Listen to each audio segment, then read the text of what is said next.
తగ్గించుకుంటే మంచిది. మన టీ షాప్ వెళ్ళి ఒక గ్లాస్ పాలు ఎంత అని అడిగా. అతను 10 రూపాయలు అన్నాడు. సరే ఒక గ్లాస్ పాలు ఇవ్వండి అని అడిగా. ఇచ్చాడు. దానిలో చూస్తే కప్పు సగానికే పాలు ఉన్నాయి. అది అడిగితే మేము ఇచ్చేది ఇంతే, ఇష్టం ఉంటే తాగు లేకుంటే వెళ్ళిపో, కానీ డబ్బులు మాత్రమే ఏమన్నారు. పాపం ఫీల్ అయినట్టున్నారు. నిన్న ఉదయం బస్సులో వెళ్తుంటే ఒక అమ్మాయి నా పక్కన వచ్చి కూర్చునింది. సర్లే అని పులిహోర కలపడం మొదలు పెట్టా. తను డైరెక్ట్ గా can we meet afternoon lunch అనింది. మస్తు షేడ్స్ ఉన్నారా నీలా. మనకేం కాకదు కదా. సర్లే అని తను పెట్టిన లొకేషన్కి వెళ్ళా. బిల్లు కట్టిన తర్వాత తెలిసింది నేను 29వ వాడిని.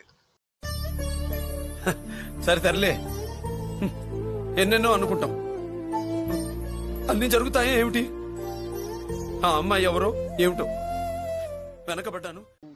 కాదు, నన్నే అందరూ మోసం చేస్తున్నారా లేదంటే నేనే అందరి దగ్గర మోసపోతున్నానా?